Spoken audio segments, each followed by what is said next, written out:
l'armée russe, aguerrie, durcie dans les combats, serait loin devant les Européens dans certains domaines, en particulier les drones, et vous allez nous en parler, Xavier Titelman.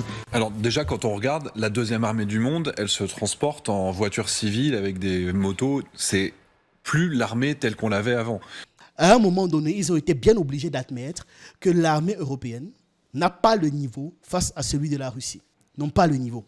Donc, que toute leur volonté de velléité, de guerre, va se coucher devant l'armée d'en face. Parce que plus puissante, plus équipée, mieux entraînée, plus travaillée, plus tout, à tous les niveaux, constamment. L'armée russe, des soldats que rien n'arrête. Si même LCI commence à se poser la question, c'est que ça doit être très grave. Écoutons ce qui se passe.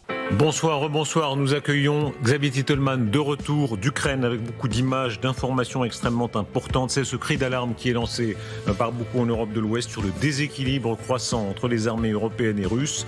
L'armée russe aguerrie, durcie dans les combats, comme l'armée ukrainienne d'ailleurs. Oukoui ne pouvait pas dire une vérité sans immédiatement accompagner ça de mensonges. Oui, l'armée russe est très aguerrie, c'est une armée puissante, mais comment ça l'armée ukrainienne, étant donné que toute la formation de l'armée ukrainienne vient de l'Europe? C'est tout, ouais. Mais attends, ou bien ils jettent déjà la patate chaude, que de toute façon, ce n'était pas nous, c'était les Ukrainiens qui se battaient.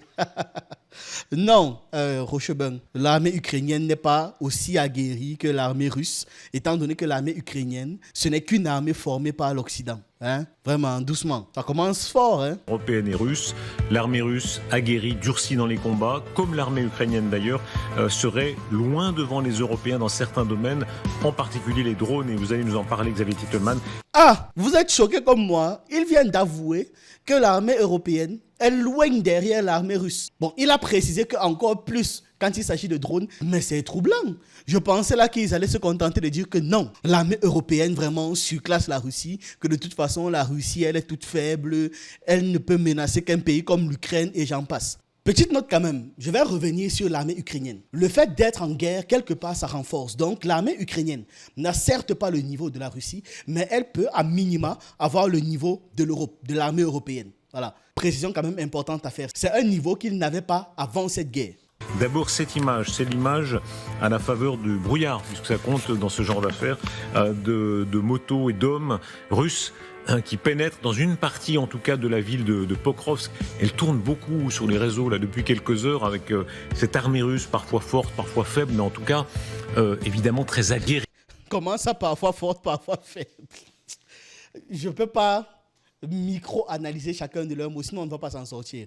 Je vais prendre les grands pans. C'est plus facile. Mais et qu'est-ce qu'on peut dire sur l'état, disons, d'abord moral de cette armée russe et de ce caractère offensif? Alors déjà, quand on regarde, la deuxième armée du monde, elle se transporte en voiture civile avec des motos. C'est plus l'armée telle qu'on l'avait avant. On comprend tous l'objectif ici, c'est de ridiculiser. On parle d'une armée qui est sur le front, qui est sur un front très chaud, le front de Pokrovsk. Bien sûr qu'ils ne vont pas commencer à enrouler en jeep. Ils vont utiliser ce qui est sur le terrain, ce qu'ils ont réquisitionné. Ils vont utiliser des moyens un peu moins sophistiqués parce qu'ils sont dans une zone chaude. Commencer à envoyer des tanks là-bas et tout, c'est risquer la destruction de ces tanks. Et il le sait. Maintenant, le gars fait quoi comme tableau? L'armée russe, la deuxième armée du monde, arrive en voiture, en moto banalisée, bref, pour dire, regardez comment est-ce qu'ils sont sous-équipés. C'est l'idée qu'il veut suggérer derrière. Mais sauf que c'est une stratégie militaire très claire, très concrète. Bon, ok, si c'est ça qu'il veut présenter de l'armée russe, qui est, d'après ses mots, la deuxième plus puissante armée du monde, mais qui est, selon les faits, la première plus puissante armée du monde, et qu'ils viennent d'avouer quelque part, d'une certaine manière, vu que c'est la deuxième plus puissante armée du monde, selon lui, imaginez alors l'équipement des Européens. Vu que c'est l'image mentale que l'on doit avoir, il fait en sorte qu'on se focalise sur la Russie. Mais si, selon lui, ça c'est le matériel russe, imaginez un tank soit peu le matériel européen. Ça veut dire que les Européens ne roulent même pas en tricycle. Ils ne se déplacent même pas, ils marchent pour traverser l'Europe et arriver dans les zones de guerre. Visiblement, c'est ça qu'il veut nous faire comprendre. C'est-à-dire, le gars commence son propos par un mensonge ou par de la propagande, inutilement. Le truc, c'est quoi? J'ai souvent tendance à le dire. Lorsqu'un journaliste ou là encore un ancien aviateur militaire spécialiste aéronautique et défense voit des Russes arriver en voiture un peu délabrée, entrer en moto et tout, il se met à rire. C'est normal. Parce qu'il regarde avec les yeux de la guerre du décor. C'est-à-dire la guerre à la Hollywood, là. C'est comme ça qu'il regarde la guerre. Mais la vraie guerre, ce n'est pas un film. La vraie guerre n'a que faire des illusions. Et la vraie guerre ne se gagne pas uniquement avec des images. elles se gagnent avec des résultats. Les armées aujourd'hui, les armées modernes, utilisent constamment du matériel civil en zone urbaine. Surtout lors des percées rapides, comme ce qui se passe à Pocroft. Pourquoi? Simplement parce que dans une ville, un char est trop voyant. Les blindés font trop de bruit. Et les convois militaires sont des cibles parfaites si vous voulez tuer tous vos soldats. Bien évidemment que les Russes ont des blindés, des transports de troupes, des BMP, des MTLB, des T-99. Les Russes ont tout ça. Mais ce n'est pas ça qu'on envoie en premier dans un quartier où il reste encore des drones suicides. Ce n'est pas ça que l'on envoie dans des zones où il reste encore des soldats capables de frapper par surprise. Ce n'est pas ça qu'on va utiliser dans des zones où il y a peut-être des mines, des tireurs embusqués et j'en passe. Donc, la moquerie du journaliste, comme il essaie de faire passer ça pour de l'analyse, ça vient en fait d'une ignorance totale du terrain. C'est pour ça que quand on me voit en scène aviateur militaire, là, il n'y a que deux options. Soit il ignore, donc vraiment, il n'est pas l'expert qu'il prétend, soit il fait de la mauvaise foi. Et dans les deux cas de figure, ce n'est pas pertinent. Dans toutes les armées du monde, je le répète, les unités d'assaut ont des pick-up civils, des voitures civiles, des motos, de vieilles voitures, des 4x4 achetés sur place, parfois récupérés aux ennemis, des véhicules réparés à la va-vite. Étant donné que c'est de la mobilité légère, plus facile à abandonner, c'est une mobilité importante aussi pour les apparences. D'ailleurs, les forces spéciales occidentales ont fait la même chose en Irak, en Afghanistan, en Syrie et un peu partout en Afrique. Ils n'arrivent pas avec des jeeps estampillés dessus France ou estampillés dessus États-Unis d'Amérique. Ils vont prendre des voitures plus ou moins banalisées. Le clan ukrainien le font tous les jours dans cette guerre. Les talibans de leur côté en ont fait un art. N'est-ce pas, les Américains combattaient les pick-up Toyota armés de mitrailleuses? Et ils le font pour une raison toute simple. C'est même les bases. C'est que la technologie est plus visible et elle est plus vulnérable parce qu'elle est plus visible. Aujourd'hui, les drones kamikazes cherchent le matériel, la signature thermique, les formes des blindés. Les missiles anti-chars détectent les engins lourds. Et les satellites identifient très facilement les drones classiques. Donc, un Lada qui avance lentement attire moins l'attention qu'un T-90 flambant neuf. Une moto ne chauffe presque pas. Les drones thermiques les voient mal. Un véhicule civil se fond dans le décor. Impossible de savoir s'il est militaire ou pas. C'est juste un camouflage moderne. Et c'est très efficace. En plus, dans la logique de guerre russe, il y a le principe de consommer au minimum pour avancer au maximum. La Russie n'utilise pas ses moyens les plus avancés dans les zones où ils seraient gaspillés. C'est bête, explosé, c'est bête, ou alors tout simplement inutile. Comme le combat urbain. Un char est inutile en combat urbain. Donc, les Russes vont avancer avec du matériel low cost, avec des moyens réparables en 10 minutes ou abandonnables dans le pire des cas, avec des véhicules que personne ne pense à cibler, ou encore avec des ressources locales modifiées, récupérées et réutilisées. Bon, récupérer, modifier et réutiliser, dans cet ordre-là. C'est littéralement la définition de la guerre d'usure intelligente, monsieur Titelman. Et à Pokrovsk, c'est exactement ce qu'il faut. On parle quand même d'un bastion complet de l'Ukraine. Ce qu'elle a en fait avec ce journaliste qui s'en moque, qui en fait une dérision, c'est qu'à la fin de la journée, les résultats sont là. Et la guerre se gagne avec des résultats. Pokrovsk est en train de tomber. L'armée russe avance quartier par quartier. L'Ukraine recule malgré l'aide occidentale. Et les Russes utilisent exactement les moyens adaptés à ce type d'environnement. Ce n'est pas pauvre, ce n'est pas honteux, ce n'est pas improvisé parce qu'ils n'ont pas le matériel. C'est efficace. On cherche l'efficacité. On a encore au tout début le bavardage de ça. C'est-à-dire, vraiment, ça faisait longtemps qu'on n'avait pas fait de React. Ça faisait longtemps, c'est-à-dire, ces gars font bavarder. Ils empilent mensonge sur mensonge. Et ça a des couches même. Ce sera quoi la suite? Parce qu'il n'avait même pas encore fini son commentaire. C'est vous, les abonnés, qui décidez si la vérité circule.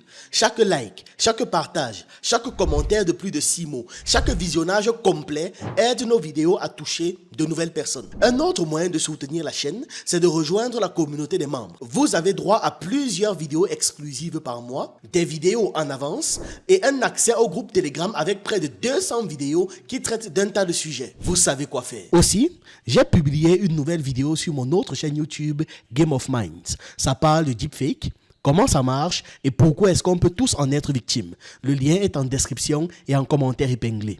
Mais la réalité, c'est qu'ils ont une capacité à accepter la perte, à avoir des morts. J'ai passé du temps avec les opérateurs de drones, il y avait des champs, il y avait une dizaine de morts, et ils envoyaient encore deux, pour essayer de voir s'il y a toujours de la défense en face. Les 2 sont morts, et les Russes recommencent à taper avec de l'artillerie. Donc les Russes ont une capacité d'accepter la perte quotidiennement. Et le brouillard qu'on voit ici, c'est ça qui les sauve dans cette... C'est nécessaire que je fasse un commentaire sur ce qu'il vient de dire. Probablement non, mais je vais quand même faire. Vous comprenez le message derrière? Nous, on est un peu plus civilisés. Les Russes, eux, de leur côté, vraiment, ils n'ont aucun problème à tuer des gens. Alors que jusqu'à présent, sur le champ de bataille, à chaque fois qu'on raconte l'histoire de troupes militaires qui ont été sauvées, c'est du côté de la Russie. À chaque fois que l'on entend qu'il y a des troupes et dont on a envoyé une unité récupérer leur corps, c'est du côté de la Russie. À chaque fois qu'on entend parler d'optimisation dans la guerre, pour éviter justement les pertes inutiles, c'est du côté de la Russie. Or, du côté de l'Ukraine, c'est vraiment feu. De toute façon, ils kidnappent en masse leur population pour les envoyer à la guerre. C'est bon, ça va. On est d'accord que dans cette affaire, c'est uniquement les Ukrainiens qui ont juré qu'ils vont faire cette guerre jusqu'au dernier Ukrainien. C'est pas la Russie. Donc, pourquoi est-ce qu'il va inverser les tendances? Vous vous rappelez du concept, du principe même de base pour comprendre leurs commentaires? Ils n'attribuent aux autres que ce qu'ils sont et ce qu'ils font. C'est tout. Donc, quand ils parlent des Russes qui ont une facilité à accepter la perte, ils sont en fait en train de parler d'eux et du bloc ukrainien. Voilà. Cette condition. Les Ukrainiens, quotidiennement, donc les Russes ont une capacité d'accepter la perte quotidiennement.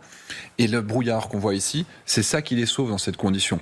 Les Ukrainiens, et d'une manière générale, le front tient parce qu'il y a des drones qui vont voir les Russes arriver 20-30 km à l'avance. 20-30 km à l'avance, ils commencent à voir l'artillerie.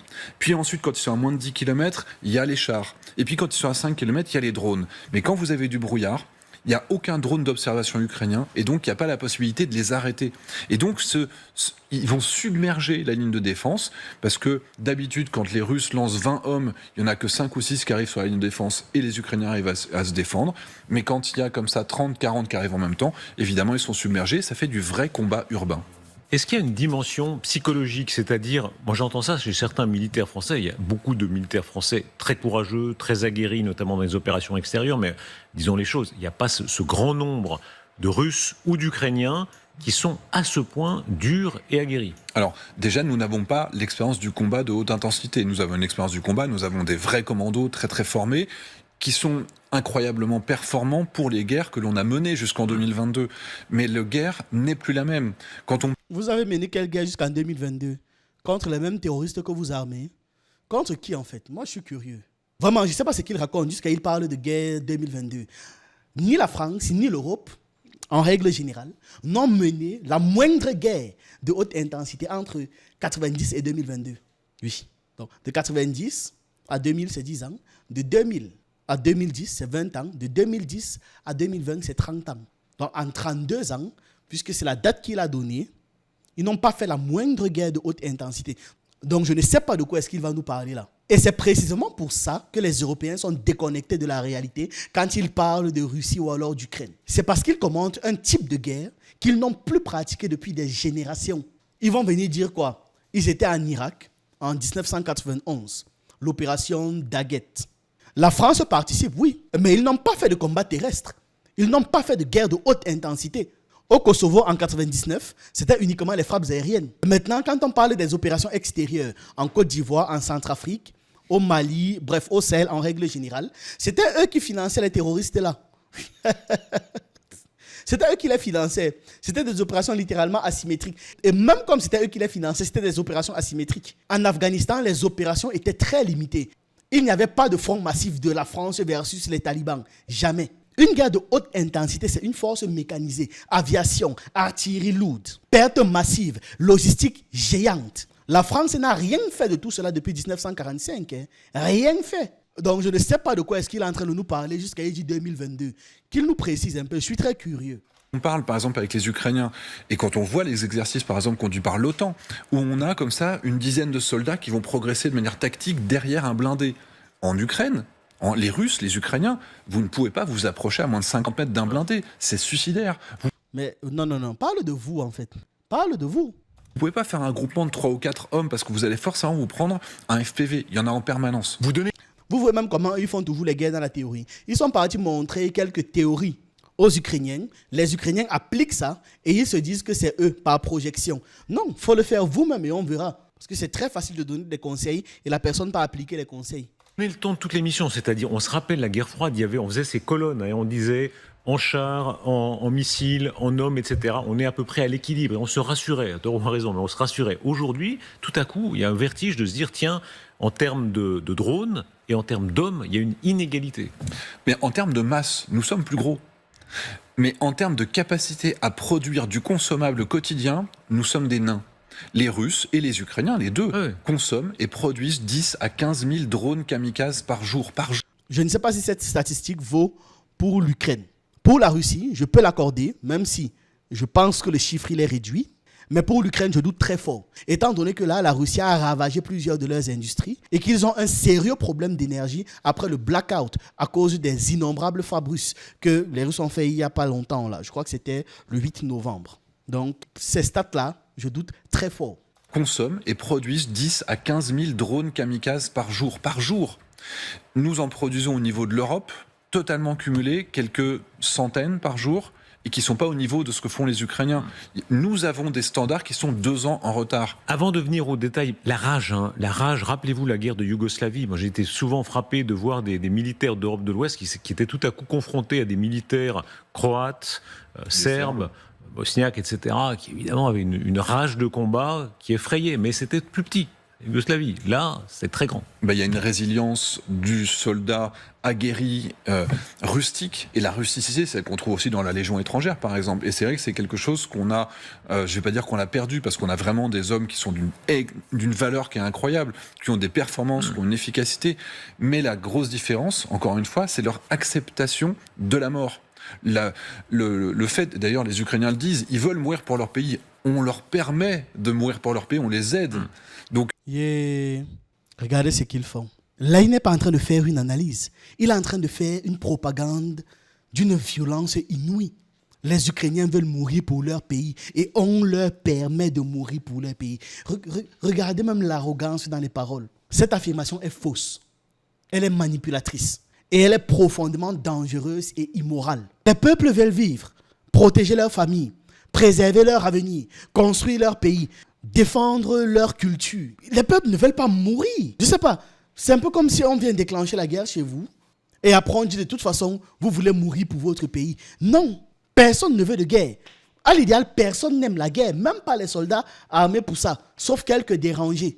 Mais les gens ne veulent pas faire la guerre pour le plaisir de mourir pour son pays. Mourir pour son pays, ce n'est pas un plaisir. On ne le fait pas parce qu'on aime ça.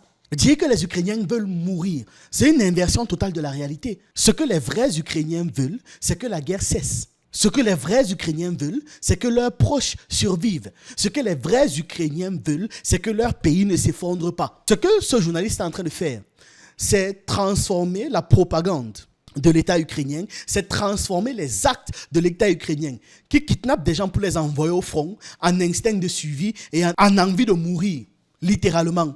Donc on te kidnappe, on te force à aller au front et on transforme ça en envie de mourir pour alimenter la propagande. C'est quoi cette affaire ? Parce que, bien évidemment, ils sont dans un paradigme où il leur faut romaniser cette guerre. Étant donné qu'ils la perdent, il faut bien la romaniser. D'ailleurs, sa phrase, c'est aussi une manipulation émotionnelle. Parce que dire que les Ukrainiens veulent mourir, c'est une manière très sale de dire ils demandent de la guerre. En fait, c'est ça. Ils demandent de la guerre, nous ne faisons que les aider. Donc, qu'est-ce que ça fait ? Ça décharge les gouvernements occidentaux. Ça retire la complexité politique de cette affaire. Ça décharge aussi les responsabilités stratégiques du bloc occidental et du gouvernement ukrainien. Et bien évidemment, ça les décharge des échecs politiques. On transforme une population prise en otage par des événements qu'ils ont créés en volontaires de l'auto-élimination collective, pour rendre la guerre plus acceptable à leur public, pour faire des gens qui ne veulent pas de la guerre, des héros de guerre qu'on a forcés à aller mourir au nom des oligarques qui ne connaissent même pas leur nom. Ils transforment la victime en acteur volontaire. C'est habituel dans leur histoire. Ils transforment la guerre en choix populaire. C'est habituel dans leur histoire. Ils transforment un drame en cause noble. C'est habituel dans leur histoire. Et tout ça, c'est abject. Et je trouve même d'ailleurs que c'est extrêmement déshumanisant. Réduire un peuple à de la chair à canon. Des volontaires de sacrifice, des passionnés du martyre, des guerriers mythologiques, des silhouettes prêtes à mourir pour un drapeau. Vous comprenez que tout ce qu'il vient de dire, c'est la logique du bourreau pour justifier ce qu'il est en train de faire. Voilà, il vient de le dire très calmement, très posément. Donc, finalement, nous n'avons pas cette capacité à se dire c'est pas grave, 80% de notre groupe d'assaut va mourir, mais on va y aller quand même. L'incertitude de la guerre, si on fait la liste de tous les facteurs un peu tout à coup d'inconfort de l'Europe de l'Ouest, il y a ça, c'est-à-dire, comme vous le dites, regardez, il y a des voitures civiles, il y a un mélange de motos, de motards, et en même temps, et c'est la même armée qui a quand même des sous-marins nucléaires lanceurs d'engins, les deux à la fois. Ah mais parce que leur armée de terre s'est adaptée à la réalité d'une guerre de tranchées dans laquelle la masse compte plus que la qualité individuelle de chaque équipement. Et aussi, ils ont adapté la réalité. Mais pourquoi est-ce que tout à l'heure tu faisais comme si ce n'était pas normal qu'ils entrent à Pokrovsk avec ce genre d'armes-là, étant donné que la réalité le leur impose et que forcément c'est le choix le plus stratégique dans cette situation? Au début, tu présentais ça comme le sous-équipement de la deuxième plus grande puissance militaire du monde. Un exemple concret, la France et tous les pays d'Europe, on a des missiles anti-chars. Ça veut dire qu'on a un missile à 200 000 € et il faut avoir une visibilité directe sur l'adversaire pour pouvoir tirer. En Ukraine, et dans tous les conflits futurs, il est suicidaire de se trouver en visibilité directe d'un char ou même d'un ennemi. 99% de cette guerre, ils ne voient jamais leur ennemi. Ils se font tuer par des drones kamikazes FPV. Et donc en Ukraine, pour 500 fois moins cher qu'un missile anti-char, ils vont avoir un drone kamikaze qui va toucher au but à 100% et qui va être piloté jusqu'à l'impact. Et c'est ça la grosse différence, c'est que... Donc pour 2000 € à peu près. Leur doctrine a évolué et donc le matériel qu'ils produisent a évolué également. Aidez-nous à comprendre un certain nombre d'images à l'appui de ce que vous dites. D'abord, on est toujours dans la région de Pokrovsk, c'est à 7 km de la ville, ce char ukrainien qui progresse en Rodnitsky, qui ouvre le feu sur un bâtiment occupé par les forces russes. Alors, la guerre sur le terrain, elle continue, évidemment. Il y a des combats qui sont très très durs dans les environs de Pokrovsk. Il y a quelques jours, d'ailleurs, j'étais à Kramatorsk au moment où on avait des grosses craintes sur Pokrovsk. Et peut-être que vous avez vu ces images dans lesquelles des commandos ukrainiens ont été déposés en hélicoptère. Ça avait été assez décrié. En réalité, au moment où ils ont fait cette opération, les Ukrainiens étaient réellement quasiment encerclés. Il y avait entre 1000 et 1500 Ukrainiens qui étaient dans une sorte de poche dont les lignes de communication étaient coupées. Ils ne recevaient plus d'alimentation, d'armement, d'équipement. On voit cette toute petite ligne tout au nord ici. On voit cette poche qui est au milieu. Et finalement, cette ligne était totalement impraticable. Eh bien, était comment? C'est toujours le cas. Ça s'est même empiré d'ailleurs. Ces commandos ont réussi à réétirer cette ligne pour pouvoir de nouveau alimenter les hommes qui sont au... On est en train de parler des mêmes commandos que dès qu'ils ont été déposés, ont été immédiatement éliminés. Ou bien il est en train de parler d'autres types de commandos dont on n'a pas entendu parler. Le problème, c'est qu'il a dit qu'on a vu des vidéos. Et si ce sont les vidéos que l'on a vues, tous ces commandos ont été éliminés. Jusqu'à on ne savait même pas si parmi eux, ceux qui avaient survécu, s'ils s'étaient cachés, s'ils sont morts de leurs blessures plus tard, c'est tout. Comment est-ce qu'il dit que le commando a réussi à déblayer la zone alors que les mêmes vidéos que l'on a vues disent l'exact opposé? Ou bien nous, on n'est pas capable de comprendre une vidéo que l'on voit. Bravo, Titelman. Félicitations à toi. Au sol et les faire sortir. C'est-à-dire que les 1500 Ukrainiens qui auraient été effectivement morts ou prisonniers dans les prochaines semaines, là maintenant, on a la capacité de les alimenter et de les faire sortir si c'est nécessaire. C'était une grande... Comment ça si c'est nécessaire? Ils sont déjà épuisés depuis longtemps. Ils sont fatigués. Ils se rendent chaque jour. Ils ne veulent plus de cette guerre. Comment ça si c'est nécessaire? Voici encore le 10 novembre qu'on apprenait que les troupes ukrainiennes abandonnent le front en grand nombre. Le nombre de désertions en Ukraine augmente depuis longtemps, conséquence naturelle du processus brutal de mobilisation forcée et de forte intensité des hostilités sur le champ de bataille. De plus en plus d'Ukrainiens fuient tout simplement leur rang dès qu'ils ont la possibilité d'échapper aux autorités. Et j'ai aussi partagé, je vais remettre la séquence vidéo, le témoignage de 2 soldats qui étaient coincés à Pokrovsk durant cette période-là. Et ils ont été clairs que même leur commandement a fui, qu'ils ont été livrés à eux-mêmes. Dans leur témoignage, ils faisaient clairement comprendre que c'était mort, que les gars étaient en train de se rendre à la Russie, que c'était pour eux le seul moyen de survivre. Non, je repasse la séquence.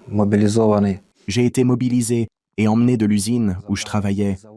Au bureau de recrutement, on m'a remis une convocation en me disant que je partirais le soir même. La situation à Krasnoarmeïsk est très compliquée. Des drones survolent toute la ville. Il est impossible d'y entrer ou d'en sortir. Il est également impossible d'évacuer les blessés. La situation est encore pire pour les personnes décédées. Les corps gisent en pleine forêt. Le 4e ou le 5e jour, quand nous étions dans un abri, un homme s'est approché, nous l'avons entendu de loin et nous a demandé de sortir. C'est ce que nous avons fait et nous sommes partis avec lui. Il nous a bien accueillis. Puis, on nous a donné à manger, nous nous sommes réchauffés. Nous n'avions plus d'espoir de rejoindre les nôtres parce que nous étions en fait encerclés. Toutes les routes étaient fermées depuis 1 semaine. Nous avons demandé à nos supérieurs de nous faire évacuer, mais ils répondaient que la situation s'améliorerait, qu'ils nous échangeraient et que nous pourrions donc sortir. Pourtant, personne n'a rien fait. Nous n'avons pas essayé de rejoindre les nôtres, car nous étions parfaitement conscients que ce serait du suicide. Nous n'avions aucune chance. C'était difficile. Notre morale était au plus bas et nous étions psychologiquement épuisés, malgré les promesses de notre équipe qui disaient que tout irait bien, que tout se passerait bien. Nous avions déjà bien compris que ce n'était pas du tout le cas. On a été fait prisonnier à Pokrovsk. Le commandant disait vouloir organiser la défense, mais j'ai vite compris qu'il nous avait déjà laissé tomber. Avec mon camarade, on a essayé de tenir dans une maison, puis on s'est dit que ça ne servait à rien de résister, qu'il valait mieux se rendre. Le commandant nous a trahis. Il répétait que tout allait bien, que des renforts arrivaient, qu'on serait bientôt échangés. Tenez bon, qu'il disait. Mais j'ai compris que ça voulait dire tenez bon jusqu'à ce qu'on vous descende. Il n'y aurait pas de relève. J'ai compris qu'ils ne nous échangeraient pas. Les autres aussi voulaient être relevés. Même les blessés, on ne les échangeait plus. Tout le monde avait compris. On manquait de tout. D'eau, de nourriture. La faim et la soif, c'était permanent. Quant aux médicaments, il n'y en avait tout simplement pas. Quand il pleuvait, on récupérait un peu d'eau et c'est tout ce qu'on avait. L'ambiance était oppressante. Aucune évacuation. Les blessés hurlaient. Certains avaient réussi à avoir des antidouleurs, d'autres pas. On les a ensuite entassés dans les sous-sols aussi. C'était insoutenable. Je ne sais même pas comment décrire ça. Dans ce village, impossible de bouger librement, c'était bien trop risqué. C'était impossible de faire quoi que ce soit. Alors on a décidé de se rendre. J'ai dit à mon camarade, ça ne sert à rien de résister. Il n'y avait nulle part où aller, rien à faire. Ils nous ont bien accueillis. Ils nous ont donné à manger, de l'eau, tout ce qu'il fallait. Étonnamment. En fait, ils nous ont vraiment sauvés. Je ne m'y attendais pas du tout. Je croyais que les Russes allaient nous tuer comme des bêtes, nous égorger. Mais non, rien de tout ça. Tout s'est passé bien finalement. Et pour être honnête, ils nous ont mieux traités que nos propres commandants. Donc, on veut nous faire croire que ça, c'était quoi le folklore? Ok. Vous avez déblayé la zone, mais bizarrement, la Russie avance toujours. C'est noté. Grande victoire. Vous avez publié sur Twitter, sur X, une longue explication qui a un énorme succès parce que d'abord vous parlez avec beaucoup d'objectivité. Certains essaient de faire de la propagande, pro, anti-russe. Ouais, vous dites non, l'armée. Et c'est pas vous, forcément. Vous n'essayez pas de faire la propagande, du moins. Il n'essaie pas de faire de la propagande. Titelman, lui, dit la vérité. Vraiment, il n'est pas dans vos choses-là. Il est trop haut pour ça. Donc, c'est bas de faire de la propagande. Si seulement on n'avait pas écouté depuis le début de son intervention. Il ne faut pas la sous-estimer, elle a un certain nombre de forces très considérables. Si on liste ce que vous dites, omniprésence des drones, Oui. des essaims de drones, et après on va développer un champ de bataille complètement numérisé. En fait, on arrive dans un monde où on a une vision, enfin les deux armées ont une vision numérisée du champ de bataille, virtuelle, en plus de la réalité, et la vulnérabilité de tout ce qu'on croyait si puissant, les chars et en particulier la logistique. Arrêtons-nous d'abord aux drones. Cette image, la multitude des inventions, le drone éperon, ce drone qui arrive à expliquez-nous, faites-nous l'explication. Alors en fait, d'une manière générale, il y a ces drones d'observation qui sont ceux qui permettent à n'importe quel camp d'observer et de savoir ce qui va se passer devant. Donc globalement, on essaie de les détruire. Si vous utilisez un missile anti-aérien, ça va vous coûter ce qu'on tire depuis l'épaule, quelques dizaines, voire centaines de milliers d'euros. D'ailleurs, ça me fait penser à quelque chose. Tout à l'heure, là, quand il accusait les Russes d'avoir le sacrifice facile. Et dans l'exemple, il disait... Une escouade russe est abattue. Ils envoient quand même 2 personnes pour vérifier si en face il y a encore des soldats. Les 2 sont tués et après ils font des attaques. On est d'accord que là, avec cette explication, il vient de se contredire. Parce que pour la Russie, ce serait beaucoup plus facile de déployer un drone pour vérifier s'il y a encore les ennemis en question. Une fois de plus, 2 options. Soit il ment, soit il ne sait pas ce qu'il raconte. Parce que tu ne peux pas dire 2 choses différentes en quelques minutes d'intervalle. Et soit tu ne manques pas, soit tu ne sais pas ce que tu racontes. Donc, à vous de choisir. Moi, j'ai ma petite idée. Voilà. Si vous avez des drones qui rentrent en collision, ça va vous coûter 2500 €. Mais face à la masse, eh bien maintenant, ils font des drones qui rentrent volontairement en collision, mais pas pour se détruire, mais pour casser l'hélice de celui qui est en face. Là, il y a une sorte d'éperon, c'est ça, qui entre simplement dans l'hélice et qui la brise. Ils détruisent l'hélice qui est devant nous, et donc ce drone va finir par tomber. Les 2 camps font ça. Il y a aussi des sortes de drones qui ont des sortes de fusils à pompe à l'avant. Ou alors, ils vont lancer des petits filets qui vont s'enrouler dans les hélices, et le drone va finir par tomber.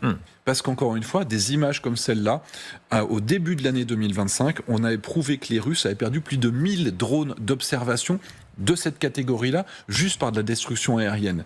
Il dit ça, mais c'est lui-même qui a fait comprendre qu'ils étaient à quoi? 15 000 drones par jour. Bon, je ne me rappelle plus le chiffre exact. Ça veut donc dire que c'est même moins d'une journée de drones, ce qui est normal. Faites le parallèle à chaque fois, c'est important. Encore une fois, les Russes ont perdu plus de 10 fois ce que l'armée française possède en janvier dernier. Et ça continue en grande quantité. C'est un moment fascinant. Tout le monde a dans l'œil C'était finalement 15 000 drones ou 1500 drones.